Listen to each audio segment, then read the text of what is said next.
Salut! Voilà, je vous avais promis une deuxième petite vidéo pour vous expliquer comment est-ce que je vais préparer le déplacement à Dinard. Donc, chose promise, chose due. Voilà la deuxième petite vidéo. Hier, je vous ai fait déjà la petite présentation de ces petites séquences. Et du coup, aujourd'hui, je pense que je vais avoir le temps de vous faire au moins deux petites vidéos tranquilles sur la journée d'aujourd'hui. Donc là, comme vous pouvez le voir, hop, voilà, je ne sais pas si vous voyez, mais je suis sur Titeuf qui vient de finir sa séance d'obstacles. Donc j'ai fait déjà une isio un peu plus tôt. Et là, je termine avec Titeuf, donc je le marche tranquillement. Du coup, pour vous expliquer tout, j'ai choisi de garder la ligne dont je vous avais parlé la semaine dernière. La ligne avec verticale, deux foulées, verticale, deux foulées, verticale. J'y avais mis les oiseaux. En particulier pour Unisio parce qu'il prépare la puissance avec l'épreuve des 6 bars. Mais aussi j'aime bien cette ligne là pour Titeuf parce que Titeuf c'est un cheval qui est très beau passage de dos et de postérieur mais toujours un petit peu lent dans ses épaules. Il a du mal à se reculer, il est un peu lent dans ses épaules, donc du coup cet exercice est vraiment top pour lui. Donc du coup j'ai décidé de garder ça, mais comme il faut travailler un petit peu un enchaînement, j'ai rajouté, en fait ce que j'ai fait si vous voulez, c'est que j'ai détendu sur un vertical sur bidet. Pour ceux qui me suivent régulièrement, vous savez que j'aime beaucoup commencer directement les chevaux avec un petit soubassement, un petit truc regardant, parce qu'au bout d'un moment, à force d'entraînement, vous en faites des chevaux qui ont peur de rien et qui regardent même plus vraiment s'il y a un soubassement ou pas. Donc c'est vrai que ça, pour certains cavaliers un peu qui manquent de confiance ou des chevaux qui manquent de confiance, c'est vrai que c'est pas mal. Ça permet du coup peu à peu de dédramatiser le fait qu'il y ait un soubassement. Et ensuite, en fait, je faisais un petit enchaînement. Donc, je commençais par mon vertical sur bidet. J'avais une courbe à gauche et donc je rentrais dans ma ligne de 3 verticaux espacés de 2 foulées. Du coup, ça les mécanise pas mal. Ensuite, ce que je faisais, du coup, j'avais encore une courbe à gauche et sur la diagonale, j'avais un auxerre. Et puis, courbe à droite et je terminais sur un autre auxerre. Du coup, ça me permettait d'obtenir deux sauts verticaux sur le vertical le premier vertical, puis sur la méca, et deux sauts un peu plus avec de la largeur sur les deux auxerres.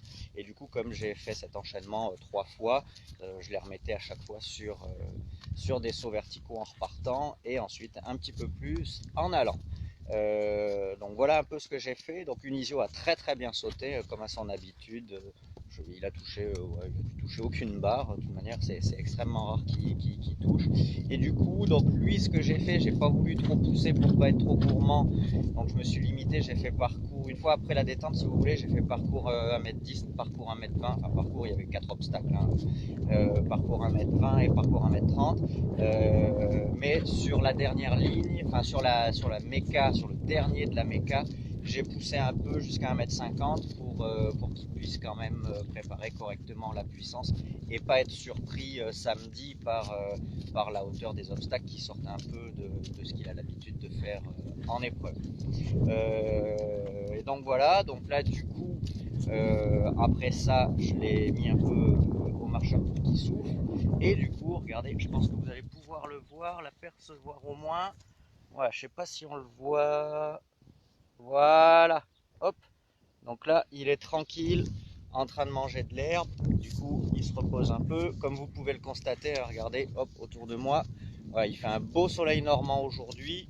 Donc du coup, les chevaux vont pouvoir profiter tranquille d'aller dehors. Et ensuite, donc j'ai pris Titeuf. Et du coup, Titeuf, lui, il a bien sauté aussi. Titeuf, c'est un cheval qui à la maison peut toucher 2, 3, 4 barres. Voilà, il n'est pas toujours ultra concentré, ultra attentif.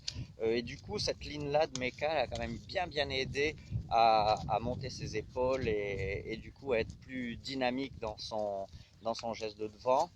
Et du coup, il a bien sauté. Pareil, j'ai fait parcours 1m10, parcours 1m20, parcours 1m30. De toute manière, ça sert à rien d'être très gourmand. Moi, j'aime pas trop sauter très haut à la maison. De toute manière, si le cheval est bien préparé, il n'y a pas de raison pour que ça se passe mal. Hop, du coup, j'en profite pour vous faire visiter un peu les installs. Hop, voilà, regardez. Là, je fais le tour, donc je suis toujours sur Titeuf et je fais le tour des parcs, on appelle ça. En fait, c'est le tour de tous mes champs. Et du coup, ça permet aux chevaux de rebaisser un peu de pression et de marcher tranquillement avant de retourner aux écuries. De toute manière, bah, du coup, on va les déceler et puis ensuite, en fonction des caractères, on les met aux marcheurs, puis au parc ou directement au parc. Donc voilà un petit peu pour cette petite vidéo de ce matin. Donc là, pour rien vous cacher, je vais vous faire une vidéo dans pas longtemps. Vous allez voir, ça va être rigolo. Et du coup, j'attends le maréchal Ferrand qui va venir vérifier les mortaises. Alors j'en profite, regardez, hop, je sais pas si vous la voyez, comme ça elle va bien faire la gueule. Coucou, fais coucou à tout le monde, Enola. Voilà. Hier, elle s'est planquée. Elle s'est pas cachée hier, et là, je l'ai eu. Merci, Enola. Donc du coup voilà, donc là je vous quitte, je vais rentrer à l'écurie, on va s'occuper de Titeuf, je vais enfourcher pardon, ma prochaine monture et je vous refais une vidéo dans un petit quart d'heure, vous allez voir, un petit clin d'œil et puis ensuite on se retrouvera sans doute cet après-midi. Voilà, j'espère que ça vous a plu et puis bah, écoutez, à tout à l'heure, salut.